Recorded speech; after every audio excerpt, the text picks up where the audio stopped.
사랑하고 존경하는 대한민국 국가 중심 세력 여러분, 그리고 해외 애국 동포 여러분, 윤창중 정치학교,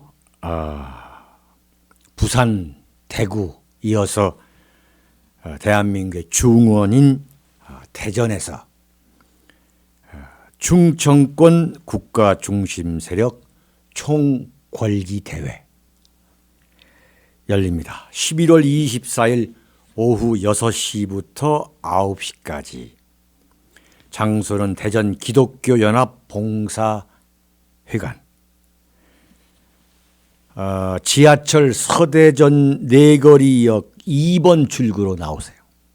그러면 서대전 공원이 있고 그 세이백화점 사이에 대전 기독교연합 봉사회관 컨벤션 홀입니다. 지금 대전 또 이 충청권에 계시는 우리 보수 우파 애국 시민 여러분들께서 이번에 그 장소를 물색하는데도 앞장서서 도와주셔가지고 어느 지역보다 쉽게 아주 결정이 됐습니다. 대구와 부산은 저희 윤칼세 TV에서 하다 보니까 상당히 어려웠는데 대전은 참 우연찮게 대전 충청권 그 시민 여러분들께서 시민 지도자들 분들께서 도와주셨습니다. 그리고 이분들이 그 게스트로 스페셜 게스트로 박근혜 대통령 변호인 서석구 변호사님을 좀 모셔달라라고 참 간절히 말씀하셔가지고 제가 서석구 변호사님께 대전에 한 번 좀 더 나와 주십사 말씀을 드렸는데 참 또 어려운 결정, 어려운 또 발걸음을 하시게 됐습니다. 윤창중 정치학교 대전 충청권 국가 중심 세력 총궐기 대회 스페셜 게스트로 박근혜 대통령 변호인 서석구 변호사님이 나오십니다. 여러분 지금부터 준비하시기 바랍니다. 감사합니다. 도서출판 윤창중 칼럼세상이 신간을 내놓았습니다. 문재인 사화에 맞서 대한민국 나팔수 언론과는 100% 다른 각도에서 현대 정치사를 과감히 기록한 책 윤창중 실록 부활. 윤창중의 처절했던 3년간의 시련을 기록한 자전적 고백 피정에서부터 문재인의 비비린내 나는 정치 보복을 기록한 칼춤, 그리고 이번에 나온 부활까지 모두 5권 주문 판매되고 있습니다. 윤칼세 TV는 여러분의 도서 구입과 자발적인 구독료로 운영됩니다. 010-8881-4649로 연락 바랍니다. 감사합니다.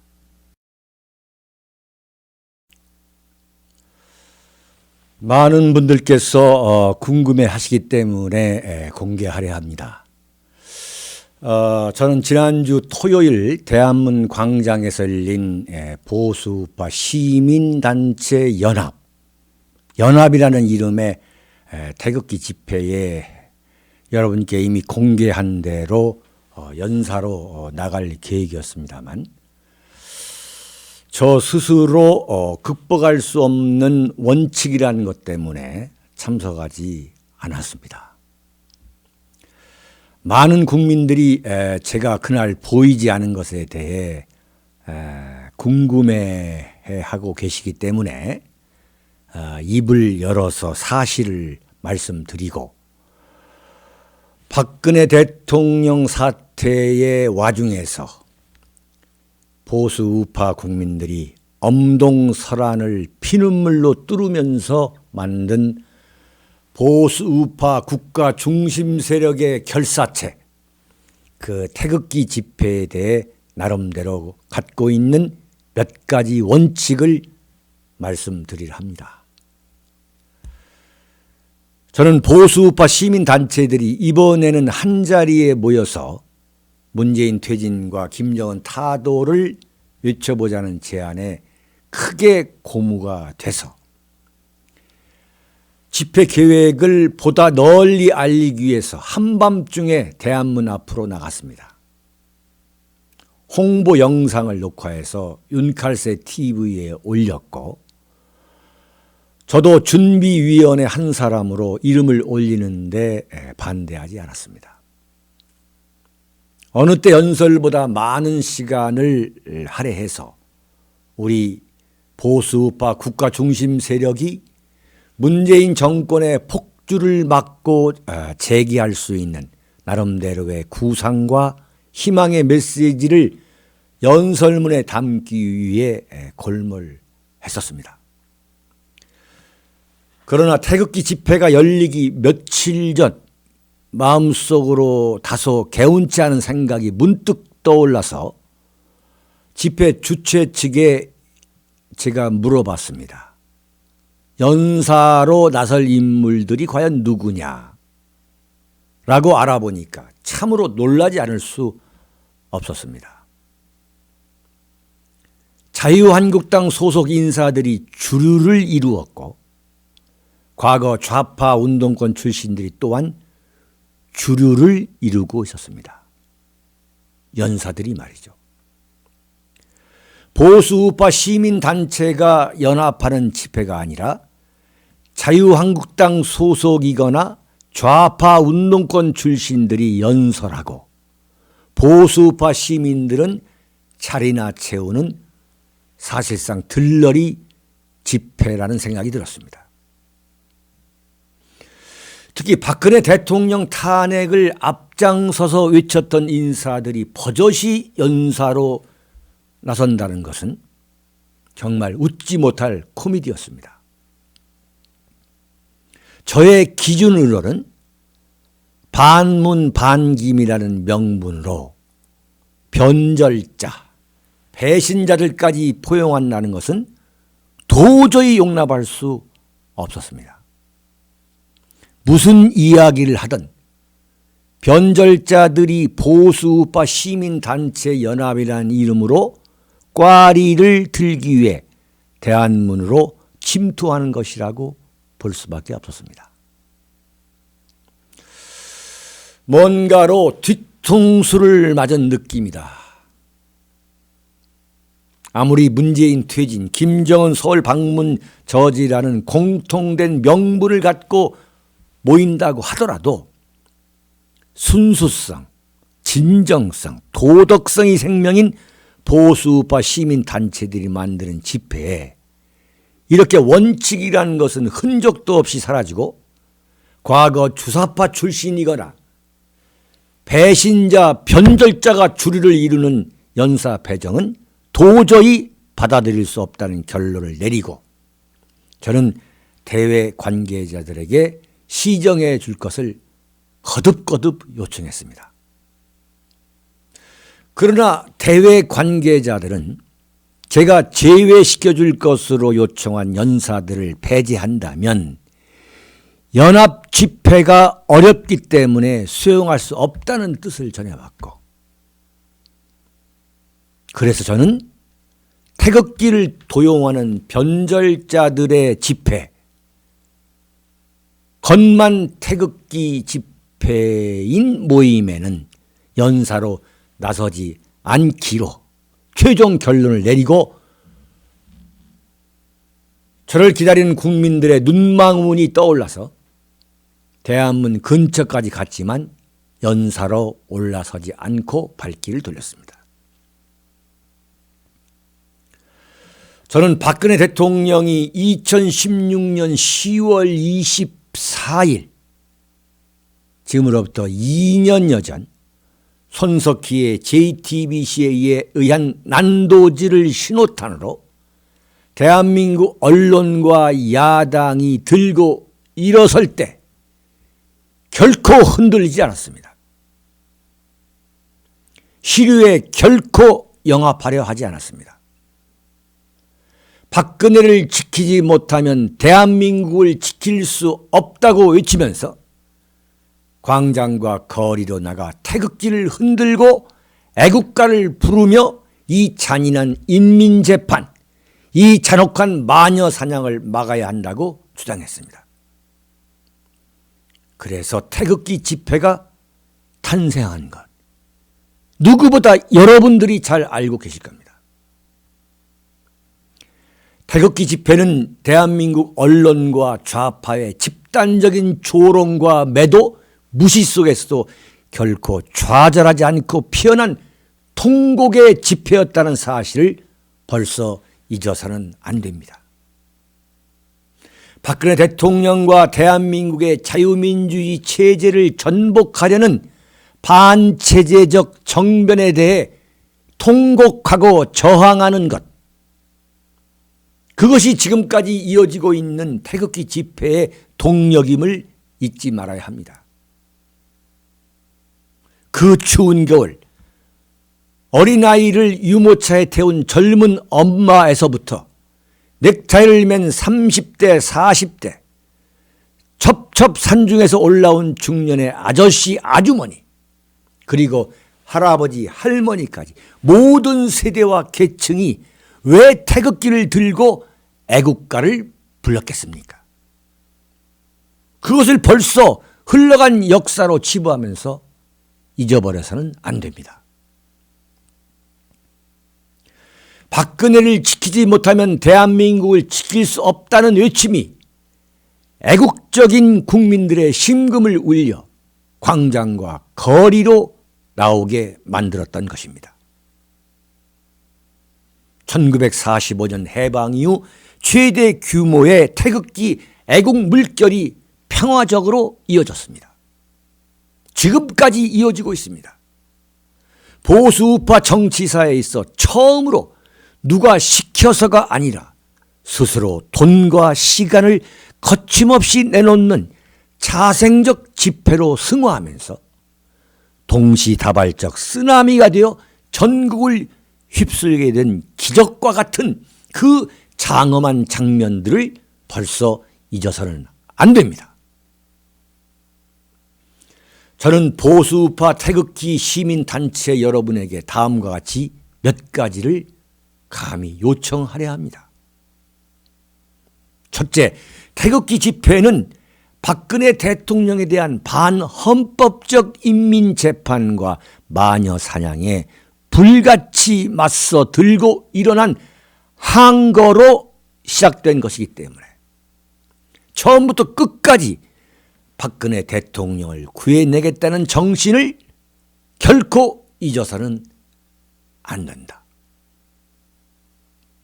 너무나 답답하고 안타까운 현실이긴 하지만 우리가 기원해온 것들이 어느 날 하루아침에 우리 곁으로 찾아온다고 서로 위로하면서 박근혜 대통령을 구하기 위해 일어섰던 초심을 잊지 않도록 해야 한다. 간곡히 말씀드립니다. 만약 태극기 시민 세력들이 이 정신을 잊어버리고 반문반김이라는 명분 속에서 변절자들과 야합해 뒤섞여버리고 또는 그들의 색깔로 채색되는 순간 태극기 집회의 순수성은 흔적도 없이 사라질 것임을 명심해야 합니다. 한마디로 공든탑이 무너집니다. 지난 2년간 보수우파 시민들의 눈물겨운 노력과 정성으로 지속되고 있는 태극기 집회가 변절자들의 농간에 의해 변질될 가능성을 늘 경계해야 합니다. 둘째, 박근혜 대통령 탄핵에 앞장섰던 세력과는 어떤 타협도 하지 않는다는 굳건한 원칙을 항상 새롭게 해야 합니다. 이른바 옥석을 명확히 구별해야 합니다. 어떻게 그 짓떨리는 순간을 잊을 수 있겠습니까? 새누리당에서 김무성, 유승민, 김성태 등과 같은 62명의 배신자들, 그 변절자들이, 회절자들이 문재인, 안철수, 박지원 세력과 야합하면서 마침내 탄핵이 가결되는 참사가 빚어졌고, 이어 파면과 구속으로 이어지는 대한민국 현대사에서 가장 처참한 정치적 참변이 일어나고야 말았습니다. 이런 참변을 막기는커녕 앞장서서 조장한 저들 배신자들, 변절자들과 반문 반김이라는 달달한 유혹에 넘어가서 태극기 세력마저 회절한다면 대한민국의 민주주의는 물론 대한민국 전체의 미래가 없다. 저는 분명히 이것을 경고하고 싶습니다. 2차 세계대전 이후 가장 짧은 시간 안에 유일하게 건국, 산업화, 민주화라는 3대 금잡탑을 쌓는 데 앞장서온 보수우파 시민 세력은 이른바 외변 확대라는 섣부른 유혹에 넘어가 시민 세력으로서의 절개를 상실한다면 그것으로 곧 조종이 울리게 된다는 사실을 명심해야 할 것입니다. 셋째, 섣불리 자유한국당이 세불리를 깨닫고 태극기 세력과 통합하려는 더러운 회유에 넘어간다면 태극기 집회는 그 순간 공중분해될 것임을 명심해야 합니다. 태극기 집회에 앞장섰다고 해서 자유한국당에 들어가 앉아있는 모습이 연출된다면 그것은 곧 그 개인과 태극기 집회에 조종이 울리게 될 것임을 알아야 합니다. 무엇보다 앞으로 보수우파 정치 세력의 재편 및 보강 문제는 보수우파 태극기 시민 세력이 그 주도권을 잡아야지 변절자의 소굴인 자유한국당은 그 주도권을 잡을 자격조차 없기 때문입니다. 자유한국당은 박근혜 대통령 탄핵에 수수방관했거나 속수무책으로 동조했던 순간, 그 순간 이미 정치적 수명을 다했고 박근혜 대통령을 당해서 몰인정하게 축출하는 그 순간 확인 사살당했다고 봐야 하기 때문에 현재의 변절자, 배신자, 탄핵 찬성파, 반대파가 뒤범벅이가 된 자유한국당으로서는 어떤 시도를 한다 해도 재기할 가능성은 없다고 봐야 합니다.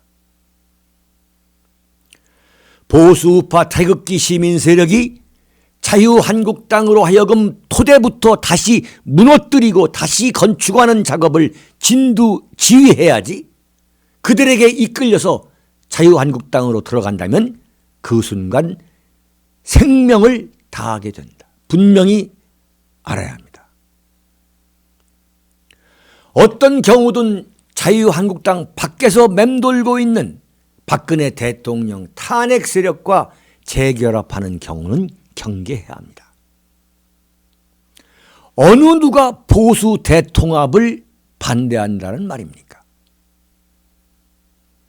하지만 처음부터 끝까지 보수 대통합은 원칙 있는 대결합이 되어야 하고 원칙 있는 의원 확장이 되어야 합니다. 넷째, 그러나 지금은 태극기 보수우파 시민 세력이 섣불리 정치 세력과 연대할 타이밍은 아니라고 봅니다. 물론 시민 세력이라고 해서 정치를 하지 말라는 법은 없습니다. 하고 싶은 사람은 해야 합니다. 나라를 위해서라도 보수우파 시민 세력이 정치 세력에 들어가야 합니다. 그러나 지금은 정치권으로 들어가 부귀를 누리려는 것보다는 시민 세력으로 남아 보수우파 정치권을 견제하고 자극하면서 문재인, 김정은과 투쟁하는 것이 더 값어치 있고 애국적인 행동이라고 생각합니다. 다섯째, 이런 원칙들을 중심으로 보수우파 시민 세력이 이제는 대동단결로 가는 문제에 대해 끊임없이 고민하고 토론하는 방향으로 가야 합니다. 지난 2년 동안 같은 진영 안에서도 많은 상처를 서로가 입히고 받아왔지만 보수 우파 시민 세력은 이제 대동단결을 위해 서로가 모든 것을 내려놓고 울타리를 낮추는 결단들을 하나씩 내려가야 합니다. 대한애국당도 마찬가지입니다.